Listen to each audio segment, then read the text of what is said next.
And so because the prices are heavily managed, the physical market, which is the physical gold and silver, bullions and coins, are more reflective of the true price discovery.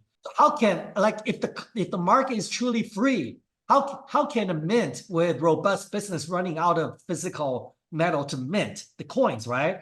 It's really the tail wagging the dog Mhm. that the futures market, the leverage investment market, really is the one that drives the market.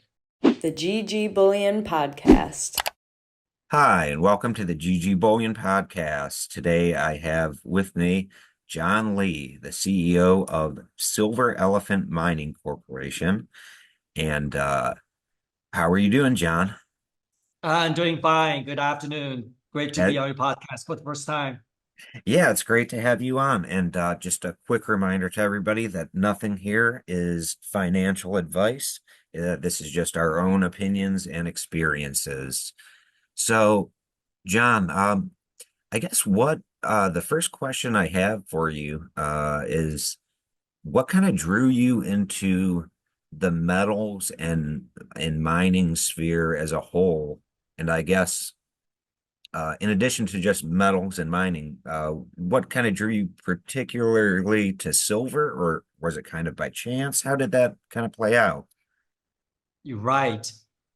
Well, I've been in the metals and mining industry for blink of an eye over 25 years. I started my career actually in the Silicon Valley. I was born in Taiwan and educated in the UK and the United States. Hmm. I was born in 74. In the dot-com, I was very lucky to have exited the dot-com industry in year 2000. Oh, And that was the peak of the bubble when the company that I worked for, a tech startup, was bought by Oracle. And so I got a bit of money and a bit of free time on my hand. I was about 25, 26 at the time. Um, I've always been a sort of an avid traveler because my father was a diplomat. mm, And I was always being fascinated by the global economies.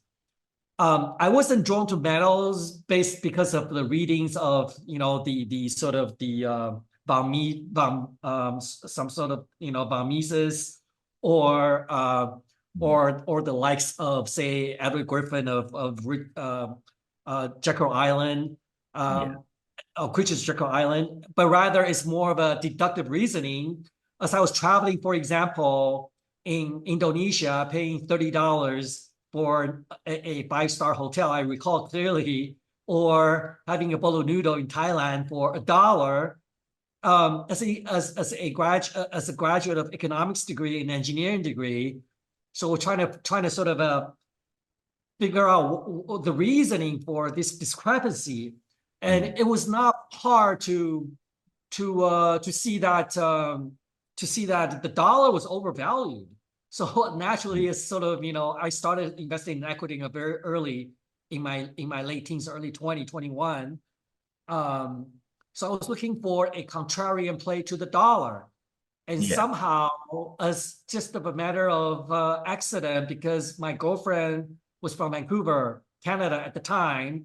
So during a visit in Vancouver, which was the mining junior universe, junior mining universe, Mhm. over close to 1,000 junior mining companies are based in Vancouver. So I was sort of everything all come together by accident of being introduced to some of the people in the mining industry, attended a couple of conferences, and do quite a bit of study with the free time that I have, that was drawn to to gold Mhm. and silver as a contrarian play to the dollar, of which I thought was overvalued.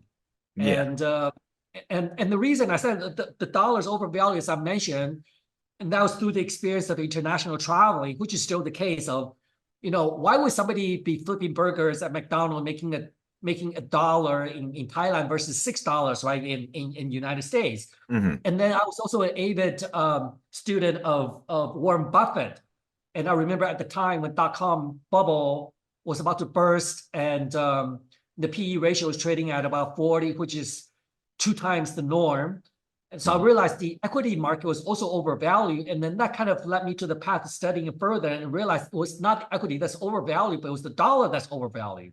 Mm, So through different paths of leading up to sort of the conclusion that dollar's overvalued, that led me to eventually gold and silver, within about a year after I exited the dot-com industry to dabble into the metals and mining industry. And that was coincidental to Gordon Brown's dumping of the last batch of the gold from Bank of England at $250 an ounce.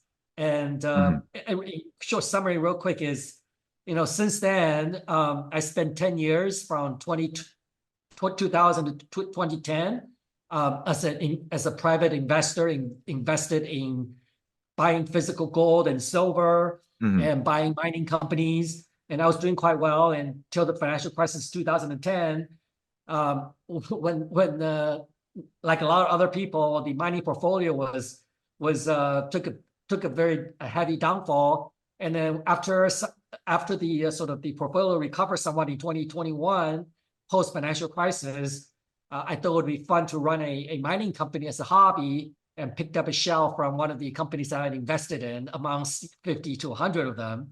mm. And then started raising money. And in the last 14 years, running Silver Elephant, I raised over $150 million and acquired assets all over the world. Mm, I'm particularly fond of silver, which is my specialization, my specialty.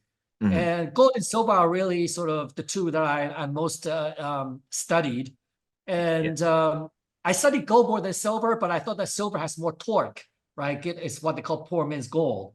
And yeah. so my focus and my as a mining company looking for opportunities, I was then sort of over time developed this fondness in silver and going after silver mining projects.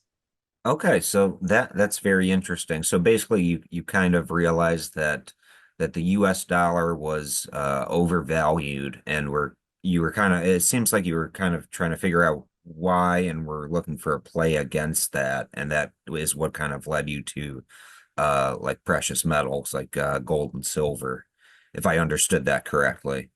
Exactly. I wasn't like a hard dollar conservative economics. I wasn't into politics. I was not a gold bug. I was the Yeah. opposite of a gold bug, right? Because coming from a dot-com industry Hmm. and also coming from Asia where the dollar is treated as king. So like gold and silver was the last thing on my mind to be as an industry to get involved in. It's Hmm. almost like an antiquated industry compared to the high-tech industry.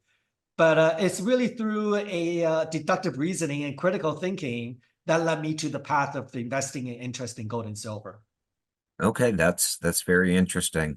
Yeah, it does seem to me that I think you put it very well when you said that it's kind of just through deductive reasoning. I think a lot of people kind of come to that conclusion, or at least when they fully how do I phrase this? I guess fully commit to getting into silver and gold and the metals.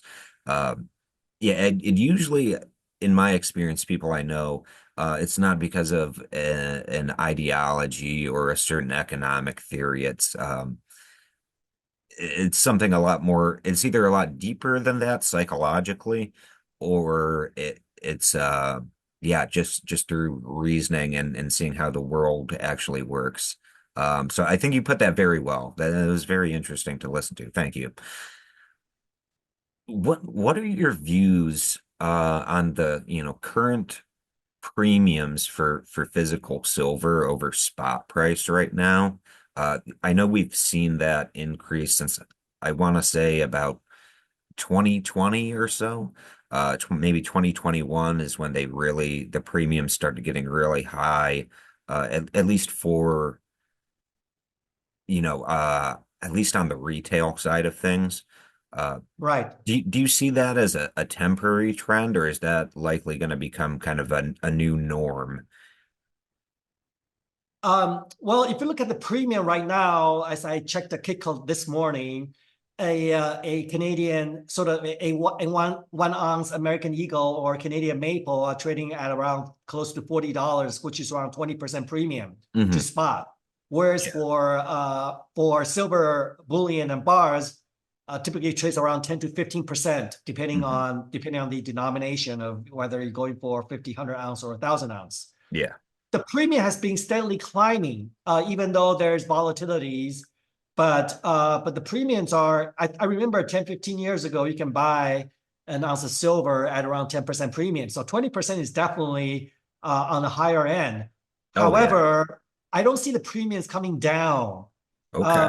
Partly because I think there's a couple of reasons. The main reason, well, not the main reason is that it's my belief, and there's plenty of documents and papers written about it, Mhm. that gold and silver prices are heavily managed through paper trading, through COMEX futures, as well as Mhm. ETFs, of which there may or may not be the actual physical metal. So it's Yeah. absorbing that liquidity that would have gone to the physical metals.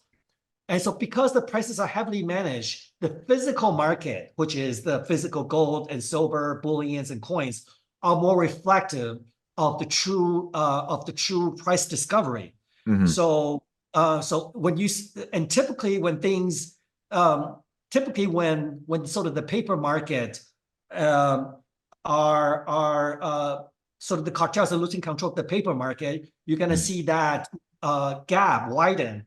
And a case would be, say, palladium back in around 2017, 2018. It Mhm. went from $800 to $2,500. Yeah. You see the physical market almost detached from the futures trading.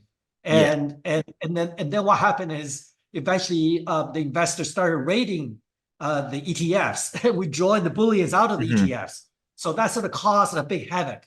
As I said, so the first reason is the physical market is more reflective of the true price discovery, whereas the paper market, which is what you see printing Yeah. every day, that is a paper market that's heavily managed.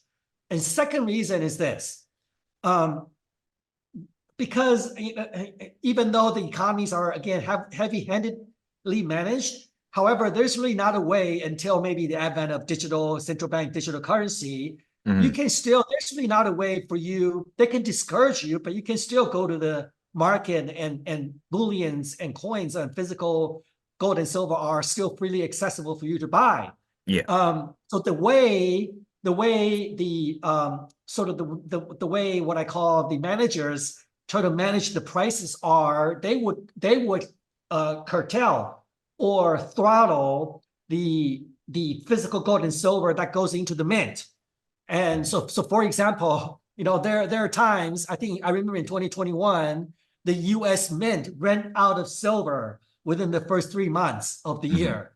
How can, like, if the market is truly free, how can a mint with robust business running out of physical metal to mint the coins, right? So that is an attempt by the managers, quote unquote, to throttle the supply to the retail market. And in turn, because the underlying physical metal are hard to get, then that precipitated to additional markup on the coin. So that in the end, so I think those are the two reasons. And then if you look longer term, the situation is only going to is going to worsen, not improve. Yeah. Meaning that the managing is going to even getting more heavy-handed. So I don't see the premium. I mean, the premium is going to go and come down, but if you draw a line of the Mhm. premiums, right, the dots from, say, early 2000 to where the bull market started to where we are today, you can see a steady increase of that margin. And I have been advocating, and I've been talking, encouraging investors to focus on numismatics, which is the liquid Canadian maples and American eagles. Those are the two I recommend the most, especially the Canadian maple, because that's 999, whereas the American eagle is 995. The analogy that I use is a bunch of steel scrapes versus a Rolex, right? So there is additional that appeal to coins. And so I think that the margin for coins is going to continue to widen and at a faster pace than the bullions. Oh yeah, I agree with that. As you know, I actually did an episode with a couple people Maybe I'll link it on screen right now if I can figure out how to do that on YouTube. It should be in the upper right corner about getting into numismatic coins. But I have a lot of the Perth Mint Lunar Series, all of this very high premium numismatic silver coins. I personally see that as a good play. So it's interesting to hear you bring that up as well. And it's interesting what you said about how this is kind of going to, because I've often used the term that the spot price and then the actual price you're paying for the metals, like the spot plus premium, the actual end price for buying, let's say, a silver bar. It's almost like the that spot price that the ETFs are being traded at, and the spot price is decoupling. And that we've been seeing that, like you had mentioned back in, 10 years ago. Um, 10 years ago, that's about when I started to get into stacking silver. I'm, a bit younger than you are. But I remember back then, just generic silver bars. I think the premiums could not It's like a have gotten. dollar. Yeah, yeah, it Yeah. really was like $1 per ounce, if that. Yep. There were certain things that it was less than $1 premium per Yep. ounce. More, That's right. yeah, coins today that would be like I don't know that at the time we're recording, silver spot price is 31.07. At least that's what I have written down here. Um, there stuff that would be going for like $42 retail would have like back then, that's a pretty big premium. That's like a $13 premium or something. Yeah. It's It- unfathomable back in the day. yeah, yeah. Back Definitely. then, that same coin or a very similar coin would have had maybe a $3 premium at most, or 250, something like that. So you think that trend's going to continue going on, that it's going to decouple and decouple until there's finally a price discovery? Until it goes exponential. Okay. And the reason I say that is it has happened. If you look at the nickel market, Okay. back about just 3 years ago, there was heavily it was heavily speculated, and then there was also some physical hoarding by the auto manufacturers and battery manufacturers. Mhm. So the price of nickel went from $10 to $50, 5 times in 3 days, Mhm. and that precipitated a halt of the futures market, which is London Metals Exchange. And then what's shocking, which is still unbelievable to this day, is the LME was owned by the Chinese, the Hong Kong Stock Exchange. Mhm. And the guy that's mostly shorted the nickel is a very wealthy, well-known Chinese tycoon with link to the communist government. Yeah. After they halted the London Metals Exchange on the nickel market for 3 days, they reset the settlement price from $55, which was the closing, which is the time of the when nickel closed, to $30 Mhm. arbitrarily.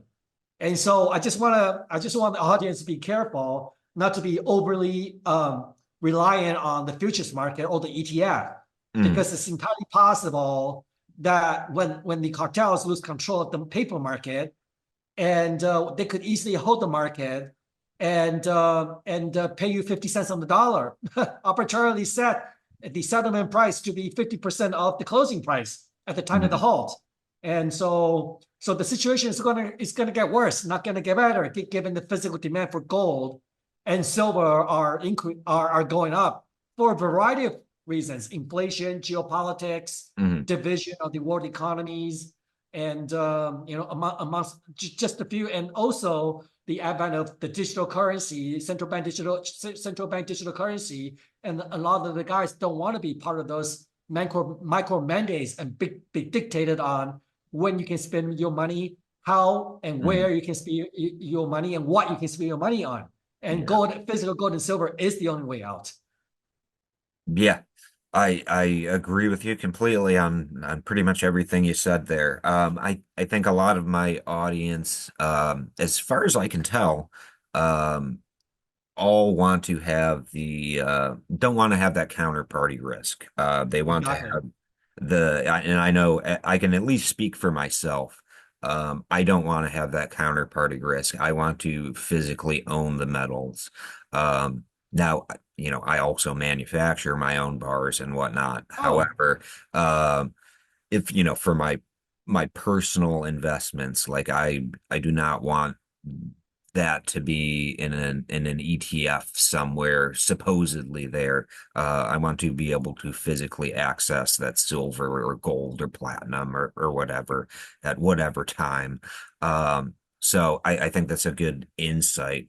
Um, I had a question and I was thinking of this kind of lately. I've seen a couple articles on it, and it's obviously something I've been thinking about for quite a while since silver is used in so many things.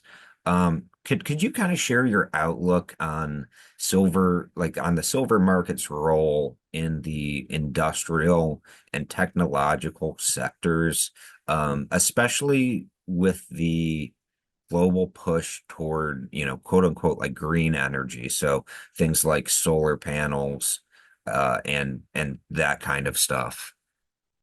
right.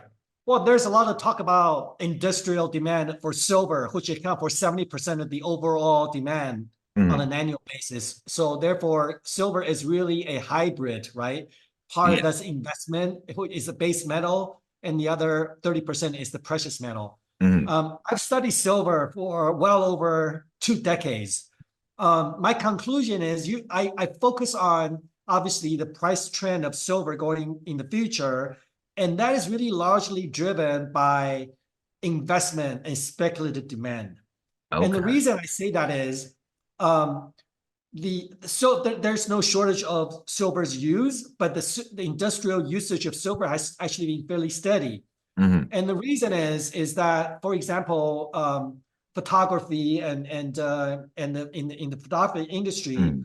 uh, silver demand went down because there's not as much people that print Yeah. photos anymore. But then silver got picked up because its conductive nature in electronics and Hmm. as well as in solar.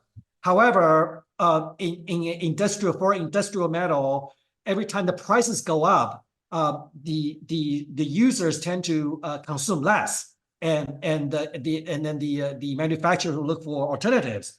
And an example, the amount of silver goes into per unit of solar panel went down 50% in the last few years. So Yeah. there's a technological breakthrough that will work against the consumption and demand for metals.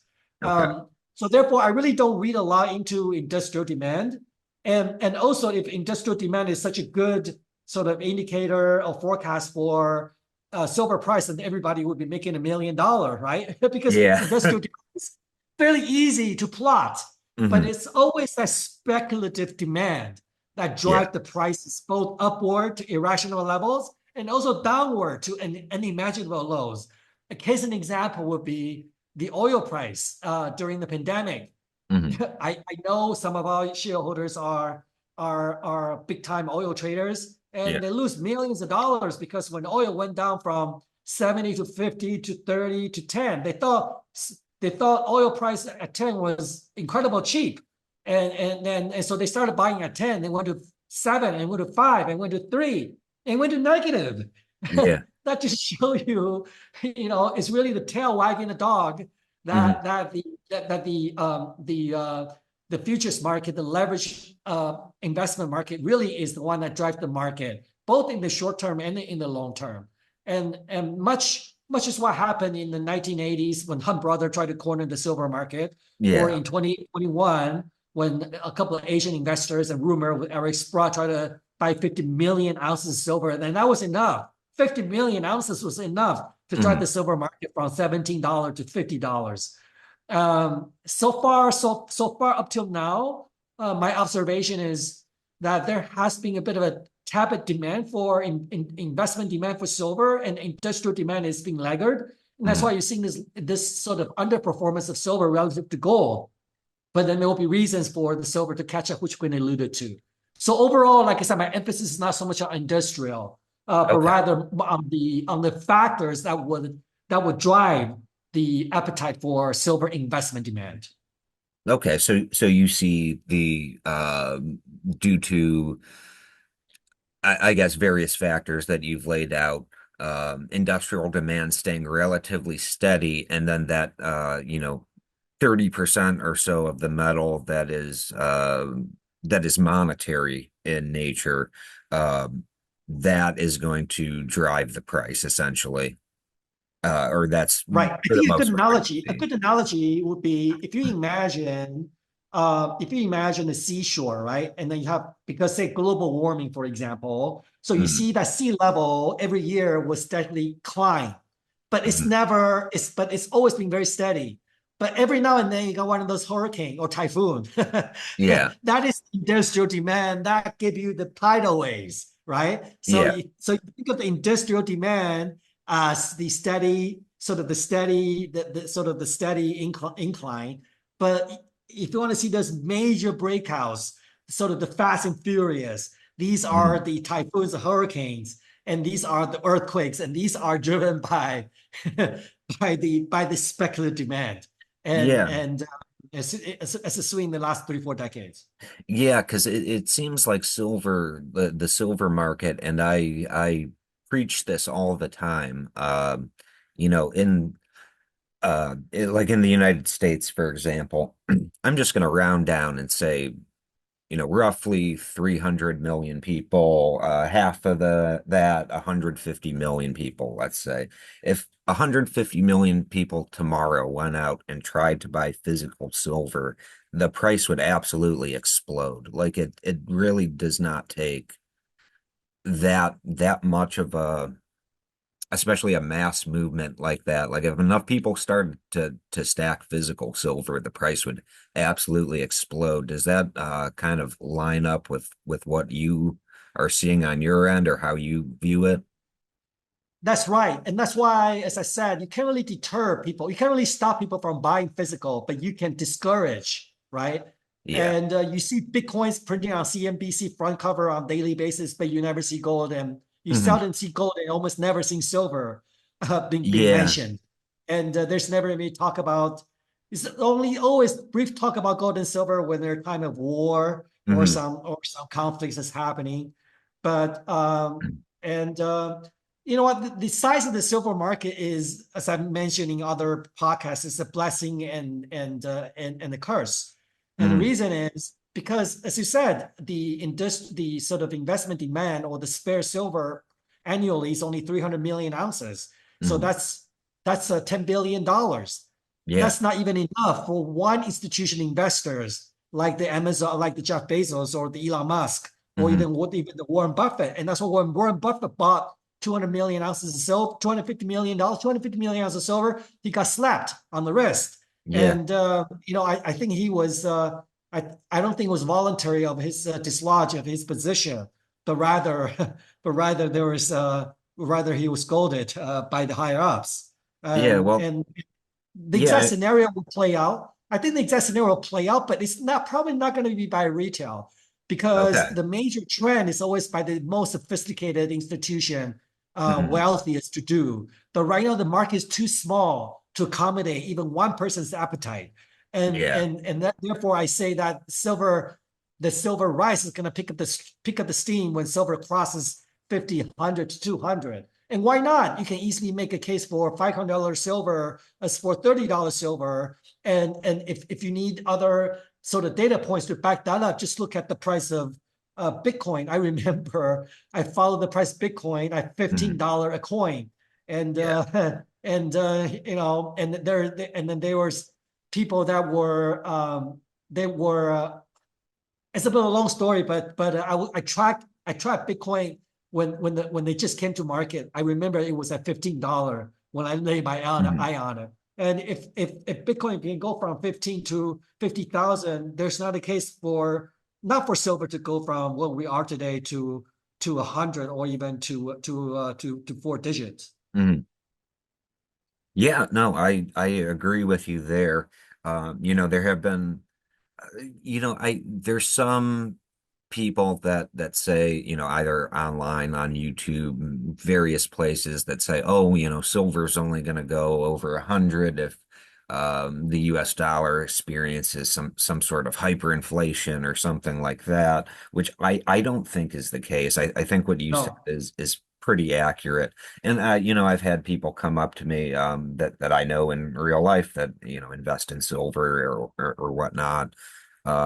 Just doing market analysis, and they're like, this doesn't make sense. Like, silver price has got to go over 200 at some point soon. Like, so I, you know, I'm probably somewhere in the middle. I don't know what if we had like true price discovery today, what exactly the price would be at right now. But Nobody I don't, knows.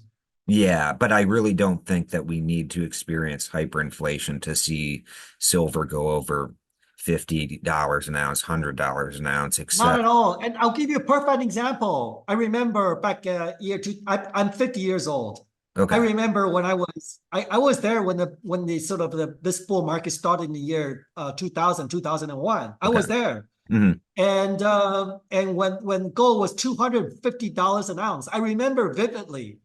And then if I and then if, and they say, you know what, and then I say, oh, gold is gonna go to 800, which is historic high back in 1980. Hmm. And then people's first reaction, exactly like you said, well, if gold were to go to 800, which they laughed, they say, oh, gold's never going to go to Hmm. 500, not to mention 800. Then the supermarket will be out of food, and you need to be digging a bunker, and it's there's other things you need to worry about. And yet, 20 years later, Hmm. gold is 10 times, and yet Yeah. everybody's going on their merry ways. You don't need to be. I put the four quadrants. I mean, sort of in summary, you don't need to be a pessimistic person to be bullish on gold and silver. And in fact, if gold and silver one day resurrect themselves as the de facto money, sort of a true money and currency, then you're going to see world peace and accelerated Mhm. advance of technologies and solving hungers and in that environment. A lot of problems going to go away with higher gold and silver prices. Yeah, I agree that it is a the gold and silver adoption, I guess, is a good thing for humanity, I suppose. Um, I would agree with you there. I did want to talk a little bit because I about kind of the mining side of things. I know that and correct me if I'm wrong, but that most silver today is mined not through silver mines, but as a byproduct from other types of mines. Would that be accurate? Yes, Okay. there are very, very few primary silver mines, which is defined as 50% of the revenue from the mines being coming from silver. So majority of the silver production come from from Mexico and Peru Hmm. and some from China, and usually it's coming from a polymetallic Okay. deposits Mhm. that's predominantly lead and zinc Okay. and then followed by silver. So silver are today majority of the silver, over 50% of the world supply, come from polymetallic deposits and mining operations where silver comes in as a byproduct. Okay. So does your company, the Silver Elephant Mining Corp, do you guys operate like mines that are, 50% or more silver generally, or if you can get into that? Yes, at today's silver price, over 60% of the value of the mine is silver. But back 10 years ago, when lead and zinc are trading at a higher ratio to silver, Mhm. then it would be more classified as a base metal deposit. But at today's silver prices, it is a primary silver mine. Yeah, yeah, I imagine the ratio of silver to lead is quite a ratio, especially now with the recent bump up. Earlier this year, silver was down in the early or the low 20s in US dollar. Right. So with silver mining and I guess mining in general, from environmental regulations, operational costs. How do you kind of navigate those and maintain profitability, especially when, and I guess as a follow-on to that, how do you kind of, I guess, hedge when silver has these dips where it gets, some would say, tamped down by large institutions that want to suppress the price? Yeah, well, it's I can write a paper about it. Mm, Mining okay. is a capital intensive business. Hmm. And a lot of like depending on the nature of the mine, whether it's open pit project or underground project, Hmm. uh, usually materials and labor are really the largest principal drivers for the costs of a Okay. mine. Like for example, if you're open pit project, then you're looking at tires, equipment, which require refurbish every 3 to 4 years because it has very heavy wear and tear. Imagine trucking, 1,000 tons of materials. I mean, these are giant machineries, and Hmm. then is using a huge amount of diesel because mines are typically in areas where electricity might not be readily available, Yeah. and to wire up the mine, which is difficult, tricky because the topography is difficult to have electric mining fleet. So you Mhm. have trucks that are running tires and metals and using diesel fuels, and then so that is a lot of consumables. Mhm. And on the opposite end, the spectrum, if you go to underground mining operation, then it requires a lot of labor. And these underground labors are miners are expensive. In Canada, can easily run up to $150,000 a year plus benefits. Mhm. So I would say the principal drivers are consumables and labor. And the way to hedge that, I mean, this has been done before by some of the mining legends, such as Pierre Lassonde. If you see sort of oil price, like a scenario we saw in pandemic where it went to single digit, some mining company will hedge by Mhm. buying oil price Ah, at the okay. low price in order to sort of average out their cost. And Okay. but you got to be careful though sometimes because and also the other sometimes mining companies do is like I said the volatilities of the metals is they will tend to they want to if they believe the metal prices are elevated and if they anticipate a correction then Mhm. they will start shorting, right? They will start not Mhm. shorting, but they will forward sell their metals at a fixed price today. Okay. But then it comes to I think both come with the caveats, Mhm. especially the later one.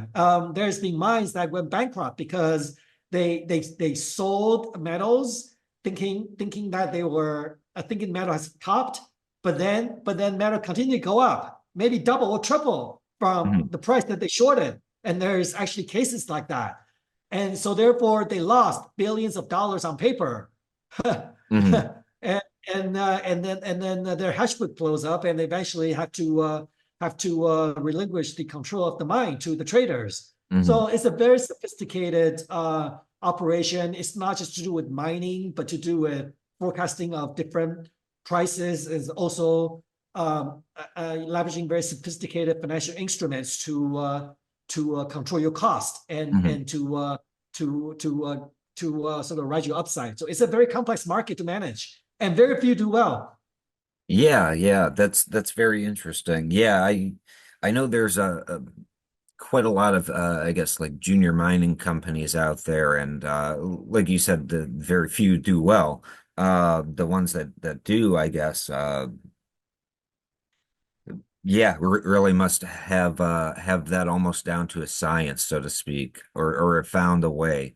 Um, it it seems like a very complex operation to do that and remain profitable, especially when silver's price swings can be so all over the place.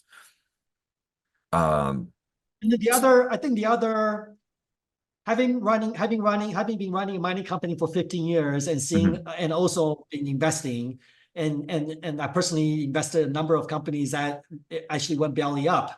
And the lesson learned is you got to really understand your project well and you don't want to you want to understand your cost. Let's just Mhm. say if your mine after careful studies is operating per ounce cost is say $15 an ounce of silver, you want to make sure that silver trades consistently over $25 Mhm. before thinking about putting the mine into production. Because once you start a mine into production, it's very, very difficult to shut it down. There is environmental reclamations, there's social contracts, there's government commitments, there's a Mhm. whole slew of things, right? And Yeah. these are all fixed costs. It might cannot be shut down just like that, just because the prices are down. So the way to manage that situation is to put the mine on standby. And when you're really very confident and sure that even in the worst downswing in the silver market, that the mine will still manage to at least break even or with with a small loss, Yeah. then that would be sort of the point of which you should contemplate on putting mine into production, and certainly not relying on the feasibility study, on a 20% return on a $50 silver, which was a blip on the radar. But unfortunately though, mining executives, they're humans, right? Just like everybody else. Yeah. Sometimes in the heat of the moment, they think that silver at 50 could go to 100. So Mhm. it's like I said, it's a science and an art, and not many people manage well. Yeah. Um, yeah, that's all very interesting. I did want to kind of pick your brain on a couple things because I know we've been talking primarily about silver, and we're still going to. But so what would you say about the long-term potential of, because generally there's silver, gold, and then platinum is sometimes forgotten about, but kind of the long-term potential of silver, gold, platinum, and if you'd like to throw in palladium there as well, I'd love to hear your opinion on it, on kind of those three or four metals in the long term. I know we've talked quite a bit about silver, but um I'd just like to get your opinion on that, on as well as silver, as well as the gold and the platinum and palladium, if you're well versed on that as well. Certainly, I actually Silver Elephant actually purchased a platinum mine back in 2011 because I think in answering your question, I'm very bullish of platinum at the current price. Okay. Uh, and in fact, I'm more bullish of platinum than I am of silver. And the Hmm. reason for that is in terms of percentage gains in the next 3 to 5 years. Mm. And the reason I say that is uh, I believe that the world is entering into a cooling period where there is decreasing population. I'm a camp of Elon Musk that we're entering into a population crisis on the downside. Hmm. So when you have less people, you're going to consume less of the base metals. You're not going to drive as many cars. You're not going to be buying as much furnitures. You're not going to travel as much. You're not going to consume as much oil, and you're not gonna buy as many cell phones, right? So in that way, I'm not as bullish of the base metals as I was 3 years ago, but Yeah. rather I'm bullish of the precious metals because the savings, the dollars that's come into existence don't disappear just because people disappear. So, Mm. so for that, I'm leaning very heavily towards precious metals or precious of everything that's limited in quantity, and that's good stored value. Now, the reason I like platinum better than say silver, because silver still has that 70% industrial element to it, Mm. and that's going to be drag, I believe, silver, on the down sort of a resistance. Okay. Whereas platinum is more 70-30. Majority of the platinum is used as a jewelry, but also has some industrial applications to it. Hmm. And I like platinum. I used to be very bullish platinum, become very bearish because the reason I like platinum was, well, platinum consistently traded, through the times of through the times of through the human times, or 1.3 times to 1.5 times the price of gold. So I Yeah. was writing on that and I lost a lot of money. Hmm. Sometimes you don't want to be heavily sort of studying those ratios, which I do as an engineer and as chartered financial analyst. Hmm. But then, if you look at the current price of gold and silver relative to the price of platinum, platinum right now at $950, very, very attractive entry point. And I've Oh been yeah. started accumulating platinums recently. And because platinum has just those characteristics as gold, that fits Aristotle's definition of money. It's divisible, it's store value, it has a very specific application, it's lustrous, it's precious, it's very limited quantity. Mhm. So at $950, I like platinum a lot. Now, platinum has gone through a 70% correction from in the last 10 years. This is one of the worst performing metal Yeah. because people don't get married anymore, first of all. And then Mhm. secondly, the catalytics, which the diesel catalytics, which platinums use, is the diesel cars are being phased out of Europe. So it's almost like Okay. the worst of all worlds that platinum is entering into. However, coming out of this bear market, you're going to have a bottom fish catchers that are catching the bid of silver. Sorry, platinum, and I think it's going to ride its way back to around $1,500 to $2,000 in the next 3 to 5 years. And in addition, there's the advent of hydrogen cell cars. Yeah. That development that is being accelerated. They were saying 2030, but now Toyota is looking to commercialize Mhm. hydrogen vehicles in the next 2 to 3 years. I'm not a technology guru, but that just adds additional dimension Yeah. for platinum. So I'm quite bullish on platinum right now, and I'm a buyer. Okay. Palladium, palladium and platinum are really interchangeable. Yeah.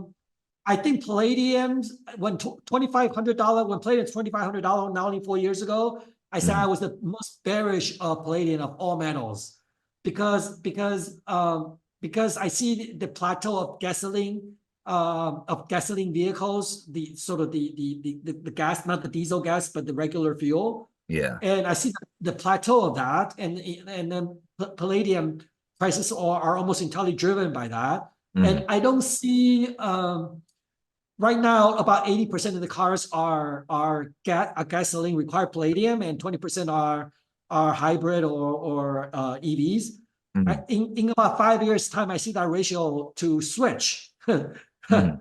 go upside down, Yeah. where gasoline cars may be 20%. So that means you could potentially see another downfall of palladium down to the $500 level because the story hasn't been told in full about sort of the reduction of gasoline vehicles, ICEs in the next 5 years. So I'm bearish palladium and I'm bullish platinum. Yeah, I'm very bullish on platinum myself. I do personally, especially at this price and the past couple years, have been investing in platinum. I did I used to be into palladium. I did sell all of that off when the price went through the roof. So I think you and I are on the same page there. Because I know a lot of people that invest in silver and gold don't necessarily dip their toes into platinum. But I think platinum has a lot of potential, especially like you were talking about with the hydrogen fuel cells. And it's used as a catalyst in those and it's used for many other things as well. I think if that Right. takes off, then, and if you look at the historical ratios too, I mean, platinum being, 900 something or around 1,000, while gold is 2,600. That's very Upside down. interesting. Yeah, exactly. It's inverted from what one would think it would normally be. Um, so that's interesting to hear. So we talked, I guess, about silver, platinum, and palladium. What are your thoughts on gold and how gold market's going to play out? Because I know gold has, especially this year, has shot up quite a bit. I'm very glad that I put a decent amount into gold last year and 2 years ago, um, and before that. But how do you see gold going? Because it had that big bull run in 2024 where the price went, I don't have the numbers off the top of my head, but you know, the price of gold has been going up and up where it seems like gold is hitting a nominal all-time high every couple weeks almost, at least for a while. I know since the US presidential election, the metals have kind of taken a bit of a hit. But I'd love to hear you on gold price. Right. Gold, at the start of the year or late last year when gold was around 1800, I called a bottom on gold and said, this is the best time to buy. So Mhm. if you were to go to my Twitter, John Lee, Silver Elephant, on my Twitter, you'll see this time last year, I pegged the gold to break up to 2000 and reach a target of 2800 in 2024. Okay. And the how I reached the 2800 target, which when it met Yeah. just a couple of weeks ago before the Mhm. election. And the reason is technical driven, fundamental. You can always put 1,000 fundamental reasons on where gold should go here or go there, but it's really mainly technical driven because if you look at a 20-year chart of gold, there you can see a classic cup and handle formation. Mhm. So the bottom of the cup is 1500, is the bottom of the cup is 1200, which is 2014, 2015. Mhm. And the handle is 2000. So if you flip the cup handle to the other side, then you'll add 800 to 2000, you get to the 2800 target. However, if you were to do, that's on a linear scale. If you were to do this on a log scale, then the price of gold should go up 80%, 80%. So it should reach a target about 3,500. And Okay. now, and then they go to that $2,800 level. So it reached my target. Mhm. After the election, gold came with a correction.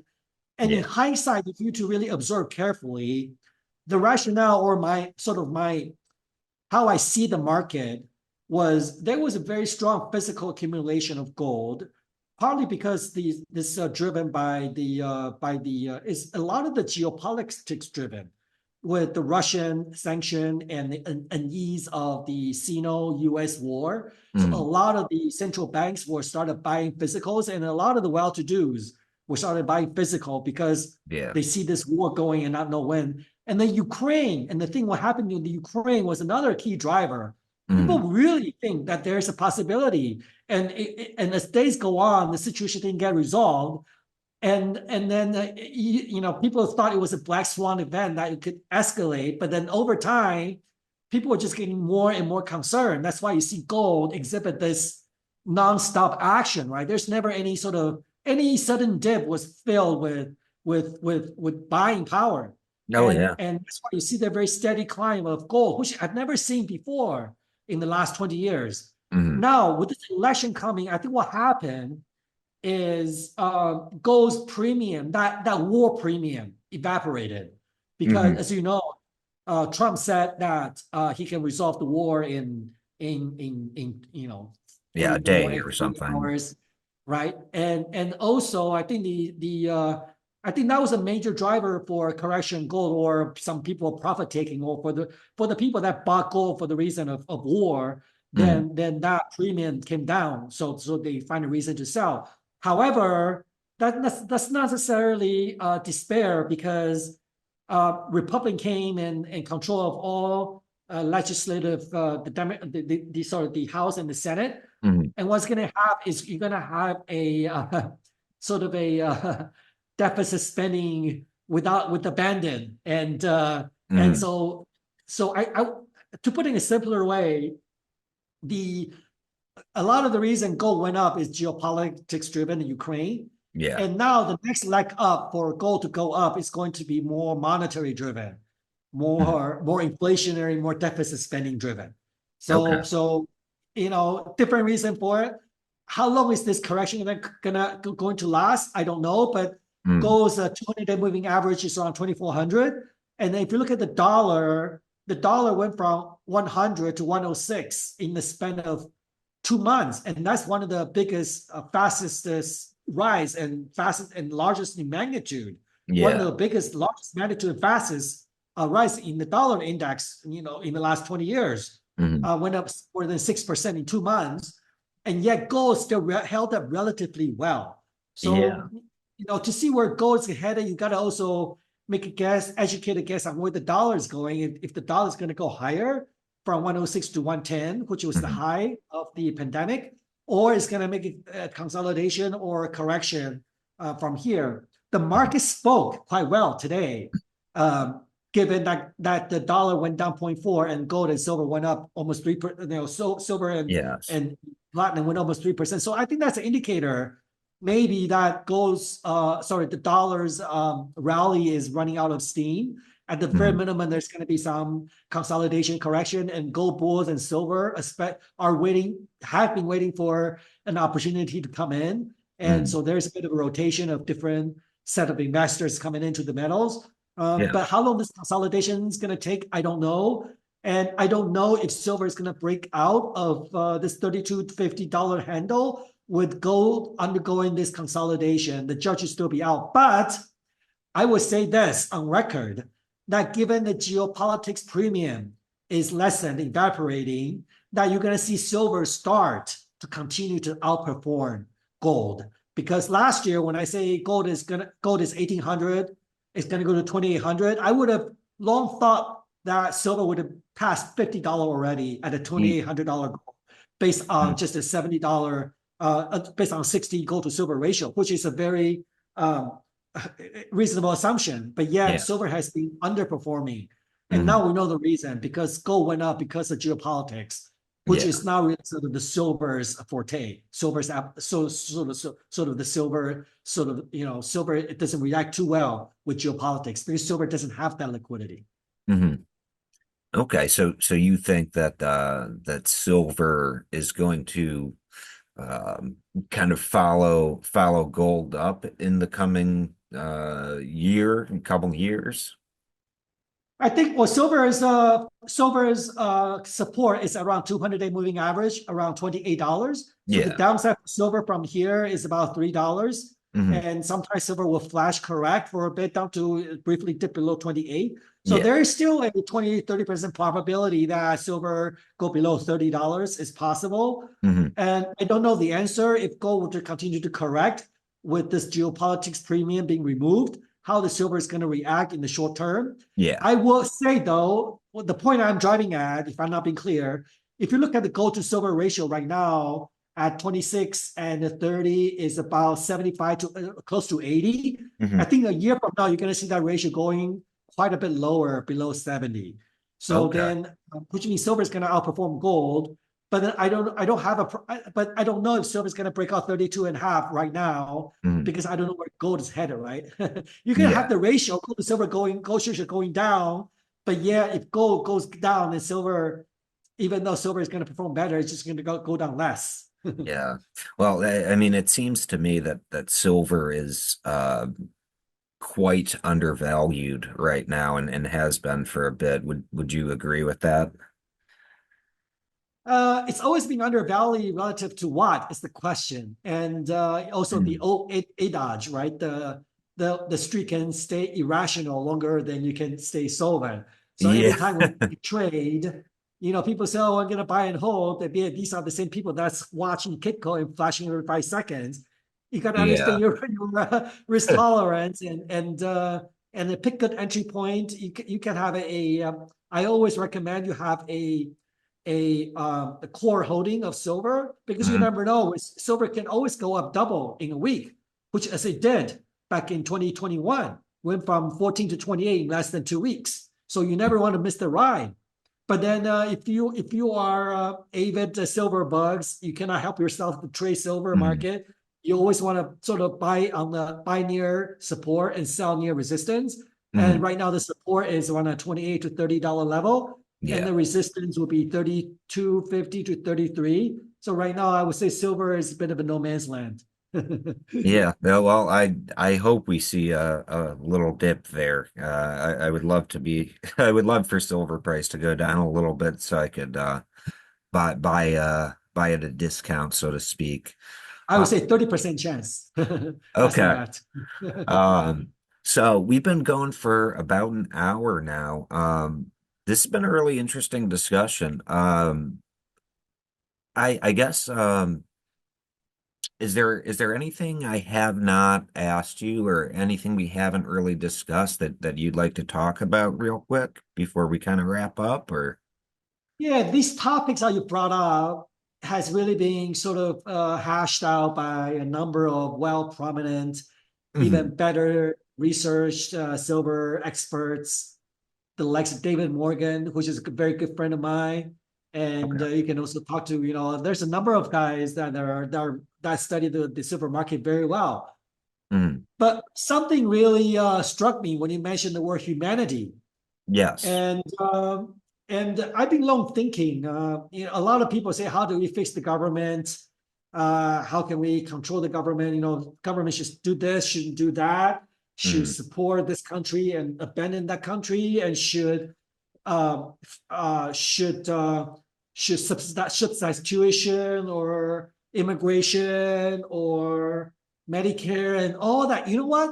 All those problems will be solved with restoring gold and silver as these monetary standards, Hmm. because the politicians are very good at spending other people's money. Yeah. However, when they don't have a printing press, the only way they can spend money is through taxation. Hmm. And people were not put up with taxation usually is at around 25% mark. When you go over 25%, Hmm. you're, and if you go over, right, it doesn't matter what charitable causes or philosophical or religious beliefs, you're going to be booted out of office. Yeah. Okay. So if you don't have the printing press, then you don't have the budget to house the illegals or to forgive the tuition or give out the freebies. So I Hmm. think so. Then people are really going to come down to hard choices, and people Yeah. are going to come to some common understanding. Understand there's no free lunch, and you cannot. It's what the classic Frederick Batista said, right? The law. Like the world would go into disarray when everybody plunders everybody, right? Or Yeah. the best world is when nobody plunders anybody, nobody plunders nobody, and the way to do that is have golden money as as money, Hmm. because under that scenario, there's no printing press, there's no agenda, there's no people spending other people's money, and that's where the humanity will shine. And I really believe that is what will solve the problem. Um, Hmm. and I look forward to that happening one day. That's wait and see. Yeah. Yeah. Me too. I mean, that's something that myself and other guests that have been on this show have talked about before. And other channels that I've been on. There's kind of I guess a little group of us. Um, but I firmly believe, and I think you laid it out pretty well there, that um, this system of fiat currency is not good for humanity. Like it. And let me share something with you too. People blame capitalism for the ginormous wealth gaps, right? Mhm. You have the billion, 50 billion, 100 billion of the Bezos, of the Koch brothers, of Yeah. the LVMH, and of Elon Musk, etc. And the billionaires grow by the day and the wealth gap widens. Some is to do with capitalism, but a lot of that is to do with the unfair, sort of just unfair. It's got to do with this fiat system where Hmm. some people have an early run of access to that enormous amount of money that's Hmm. being printed out of thin air. Yes. The world hunger will be solved with gold and money as a standard. The reason is that people will not be robbed of their labor by being paid fiat. You're going to earn a day's worth for a day of hard work by the level the level playing the playing field will be level. If you like somebody working in Africa for a day of work is going to be earning not too much different amount of gold and silver versus somebody doing the same amount of work somewhere else in other parts of the world, Hmm. because there is not like arbitrage of fiats, right? Interest rate differentials Yes. and all the different things. Like for example, in Taiwan, I studied this with passion because I am a CFA and I travel. Mm. In Taiwan, the reason the Taiwan dollar is so strong and the Taiwan people enjoy their purchasing power and shopping versus somebody in, say, in Cambodia or Sri Lanka is Mm. because TSMC, that's a Taiwan semiconductor, right? Yeah. So they were the world's largest semiconductor manufacturer, and they were making Taiwan dollar repatriating to Taiwan. Same with, say, Korea, right? Korea is one of the world's best economy. It's not because everybody is working crazy or they can flip hamburgers better than the guys from Africa. It's because the Korean currency is subsidized by the Samsungs, right? Mm. By the Samsungs and by the Kias and and then also the United States is also a case in point. And the dollar, besides being printing price of world reserve currency, is being subsidized by all the S&P 500s. And so I Mm. think once you resort back to the gold standard, a lot of that subsidies and evenness of the distribution of wealth and money is going to go away. And I Mm. really think that. And so I think just has a lot of unintended um, merits with this gold and silver coming back as a store of value and being the standard of money. No, I digress. yeah, I absolutely agree with that. I think wealth inequality, especially at the massive levels that we see, which is at least in the West, kind of almost depleting or or destroying the middle class, at least kind of around where I live. That's what's happening. Um, that if our money weren't printed out of nothing, um and even then and being in a fractional reserve system, um if our money was backed up by actual silver and gold that have real world applications as well, I think society would be a lot more fair. So that's something that I hope I see in my lifetime. But okay, well, thank you so much for being on. Yes, check us out. Like I said, feel free. I used to tweet a lot, but I have a mining company to run. Just check us out. Our company's silveraleph.com, and then you can find me Twitter. Just search Johnny at Silver Elephant, and also Yeah.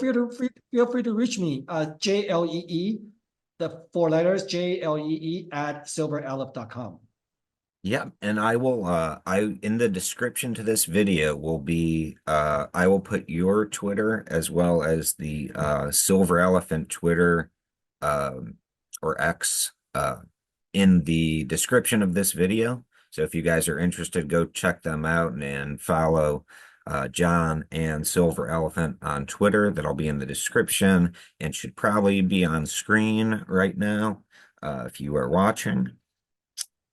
And yeah, that was a very interesting conversation. I would like to talk to you again at some point, but we can talk more about this. But okay, guys, if you enjoyed this video, uh please like and subscribe. Should have said that earlier in the video. So for the few percent of you that watched till the very end, thank you very much. And thank you again, John. Thank you so much for being on. Such a pleasure. Thank you. All right, thank